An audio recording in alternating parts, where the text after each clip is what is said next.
You know, this race wasn't even that bad. The racing from the start of the third stage to the caution that we still don't even know what caused it, by the way. I didn't see a single lick of any evidence that there should have been a caution with 25 to go. But I guess that's what you gotta do when your fucking racing product is shit. Except no, that was the best racing this whole season up until that caution with 25 to go. And it wasn't even that bad of a race. All around, it wasn't even that bad of a race. Except Larson should have won! He would have! If it wasn't for that goddamn fucking Joey Logano holding him up. You saw that at the end. In one lap, he cut Johnson's lead in half. He was just stuck behind that fucking 22 for so fucking long. Clearly the best car on the fucking track the whole time. And he doesn't fucking win because of that stupid motherfucker who doesn't deserve to be in that fucking car. Fuck Logano up the motherfucking ass. And for the 81st time in my life, I sit back and reflect on the fact that my childhood dies that much more every single time that I have to cheer for Jimmy Johnson. It gets worse every single time. The feelings, the pent-up frustration of inner demons. The year 2009 alone made me like a suicidal 12-year-old. I mean, to have the worst year of your life come literally as puberty is beginning, that's a recipe for disaster, people. 2009 nearly killed me. Fuck Jimmy Johnson. Anyway, hey, this race was good. What the fuck? A good race in 2017? What in the hell is going on? Well, I'll tell you what in the hell is going on. A wild qualifying session on Friday led to quite possibly the most interesting starting lineup that we've seen for a while. Landon Castle was running 11th for a time. Now that's some good shit right there. Yeah. I mean, that opening part where it felt like it was like 2006 or like 2004 again, when just like randos just sitting up in the top 10 for no reason. McDowell ran in there for a while. McDowell ran in there for like a lot longer than some of the other guys. LaJoy was up for a while in 20th. And like I said, Landon Castle. Danica was ahead of Earnhardt for a good 30 laps. That was okay. But yeah, McDowell was up there the longest. He freaking tore shit up. Ultimately finishing in like the 20s like usual. But if it weren't for the stage points, I think my prediction of McDowell consistency in his way to a chase spot, even without a win at because I thought he'd get a win at a road course. I thought he'd challenge at Infineon and ultimately win at Watkins Glen. Hell, maybe even a plate track, but I thought he would at least consistently like earn a like top 20 in the points and then a chase berth, but I guess not. I guess that was a bit of a hasty assumption on my part. Ryan Blaney. My second favorite driver next to Truex. Getting that shit done. If you don't know, I have it all mapped out in case anyone ever asks me an opinion of a driver. I have it all mapped out. So it's a ranked system. Truex is number one. It used to be Truex, Casey Mears, Tony Stewart, and then it would change after that. But now it's Truex, Blaney, and Larson are the top three. And guys like McDowell and Jones are up in there. Chris Buescher as well. And all that good shit. Second favorite driver gets himself 2 good segment wins. Why didn't he pit? Why didn't he pit? When that caution came out, I was thinking, absolutely you pit here and then restart ahead of the people that stay out and then have yourself a good last segment, you know? Obviously that's what you do. Screw the segment points. Who cares about that? Get yourself a good finish. Blaney had the car to beat today. He could have easily pitted early, gotten to like the inside lane or whatever, and charged his way up through the field, and then after the stage ends, everyone pits, and Blaney's back to the lead just like that. And when I saw him stay out, I was like, and I didn't tweet at all during this race, except for extremely frustrating moments, because I have my shitty computer here, and my phone is even shittier, so tweeting off of that was going to be a challenge, to say the least. So I didn't even bother tweeting today, but I knew when they fucking stayed out, I was like, that is the race-losing move right there. Johnson stayed out with him, though. So I don't know what the fuck Blaney's problem was. There was that restart right immediately that got him. He got caught up behind Allmendinger when he decided to brake check at the most inopportune time. You see, everything was playing against Blaney in this race, and yet he still, I think, managed a top 10. I turned off the race immediately as it ended because I was so pissed off that Logano cost Larson the win. But I think he got a top 10 out of it. I haven't even talked about Xfinity yet. It was shit. There you go. Xfinity race covered.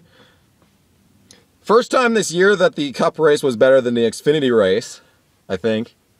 Yeah. Daytona Xfinity was better, and we didn't have an Xfinity race last week. So yes, this is the first time all year that the Cup race has been better than the Xfinity race that came along with it. And because the Xfinity package is just that good. Except that, I guess, the way it works, well, they didn't have all the rubber that they had in yesterday. But even still, there was still potential for yesterday, but whatever. Yeah, Xfinity sucked. Moving on back to the race again. Yeah, I'm just glad that we have a race that you could like watch all the way through. Like you could, the 25 rule still is in effect. Last 25 laps are still the most valuable parts of the race. But yeah, honestly, you could watch this whole race. I recommend this whole race. From start to finish, this was great. I'm giving it an 8 out of 10. This race was genuinely great. And there were some slow moments, but that long green flag run produced... It felt like Atlanta last year. Maybe not quite as good as Atlanta last year, but it felt pretty close. Absolutely that third stage. Whole thing was great. Yeah. Genuinely some of the best racing of the season. We have another, unless you count the one where Blaney passed Harvick immediately after the restart, which is just two green flag passes for the lead in this race, if you even count that one. I don't even count passes for the lead within 2 laps of a restart. I don't even count that. It doesn't seem fair to count it like that. And like we had 2 rounds of green flag pit stops. 2. Good shit. Absolutely. You see, this is just a thing. I am just so pissed off that Logano cost Larson this win. This was such a good race. I probably would have shot it up to a 10 out of 10 if Larson got past Johnson. Which he would have if he had even one more lap. God, Logano. Fuck him. God, I fucking hate Logano. Cost Larson the win. Ruining everything. There goes Logano ruining everything again. That's only the... How many races has Logano participated in? Because however many that is, +1 is how many he's ruined. God fucking damn it. I swear. I swear. Because even with that long run at the end, like, Truex was falling off, but I thought they were going to catch lap traffic near the end. And I think Harvick was better than Johnson that run. Even though Johnson got the, the pass. Technically, is that technically a pass for the lead, even though they weren't in the lead at the time? It kind of happened as the transition was being made. Harvick found himself in second 2 consecutive laps, even though he was passed. So, I don't even know. Well, let's do that. Let's say 2. Let's count that one as a green flag pass for the lead. Was it a green flag? No! Harvick went down pit road with the lead, did he not? He couldn't have. Yes, he did. He did go down pit road with the lead. He started on the outside. Johnson was third and did his crazy shit to make it so that he was there. And then Truex had a great long run car. And then his pit crew fucked it all up.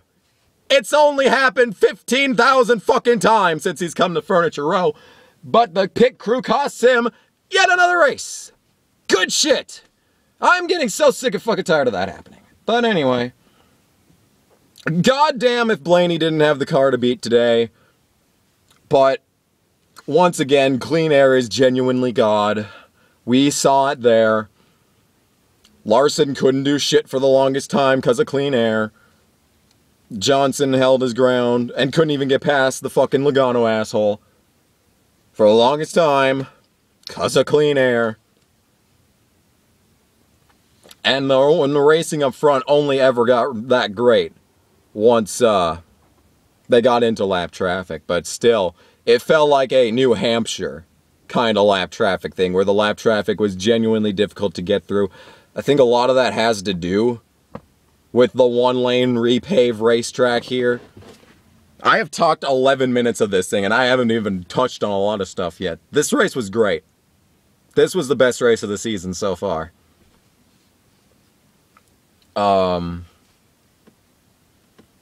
Yeah. Absolutely. There was genuinely 5 cars that I thought could have won. And that was Harvick, Truex, Blaney, Larson. That's 4. I can't count. But Johnson ended up winning, so. Because of course he did, because that's what he does. I don't see every single year, no matter what happens, Jimmy Johnson wins 2 races to start the year. Then he tapers off during the summer like he always does, and everyone's like, oh, what has happened to the great Jimmy Johnson? Will he ever win again? Fucking hell, people! When will you learn? Who is even saying this? Who keeps saying, oh no, Jimmy Johnson, what is he gonna do? Who says this? Who? Who on the planet thinks this? If anyone who has watched NASCAR for more than a month should know, never count out Jimmy Johnson. Never, ever, ever, ever, ever, ever, ever. Even when he's 3 laps down with a destroyed car, you don't count out Jimmy Johnson. It's not something you do. You don't do it. Bad things happen when you count out Jimmy Johnson. Why do people do this? Don't count out Jimmy Johnson, for fuck's sake. Never, ever, ever, ever count out Jimmy Johnson. How many times do I have to say it? How many times? I'll say it again. Never count out Jimmy Johnson. You just don't do it. You just don't do it. Unless you want pain and suffering. Unless you want the 15 plagues of Egypt to descend upon your driver, don't count out Jimmy Johnson. Unless your driver's Jimmy Johnson. In which case, you probably should count out Jimmy Johnson. Count out Jimmy Johnson like every day. Like, wake up and say, man, there's no way that Jimmy Johnson will ever win again. Because then Jimmy Johnson will win every single race till the end of time. Seriously, don't count out Jimmy Johnson. Have I just spent the past 3 minutes on Jimmy Johnson? Yes, I should. Because apparently people are counting him out. Don't count out Jimmy Johnson. Just don't fucking do it. Okay, yeah, I think you get the idea. This race was great. 8 out of 10 would watch again. Whole thing was phenomenal. Blaney should have won. Larson should have won. Truex should have won. Yeah. 81 fucking times we've had to suffer through this. I tell you what. Yeah, I think we are going to end things off there. Not very much else to say. Xfinity was shit. This race was 8 out of 10. Good shit. Good shit. I approve. So yeah. I think you get the idea. We're going to end off the video here. It was great. So, yeah. Thank you all so much for watching. I was gonna say something. Oh yeah, remember how at the end of last year I started doing questions for the comments? If I don't forget, I'm gonna start doing that again. And the question for the comment section this week is, if you were a Fortune 500 company CEO, which underfunded truck team would you sponsor? My pick is Brad Moffitt. I'd love to hear your input, wonderful YouTube comment section that I have dissected many times as far as Five Nights at Freddy's is concerned. But generally, the NASCAR reviews have good comments. We'll see if that continues. So yeah, great race. Hate that I'm cheering on Jimmy Johnson. Past me would be fucking ashamed. 2009 was the worst year of my life. And Larson should have won. And that is about the summary of things here. I think the next race is Bristol, but that's not for 2 weeks. If I have a chance, sometime, maybe Monday. Maybe Monday. I think next week, Monday, I might do a game live stream, but it will be during the day, probably like noonish. On, I'm not going to talk about that. If I do, I'll talk to you about it later, but yeah, I've wanted to do a live stream for a while, so if we can, that would be great. But in any case, I've drug out this way too long. Look at all this fog from my fucking breath. I'm losing my voice over here. I'm desperately in need of a drink. Larson should have won. Thank you all so much for watching.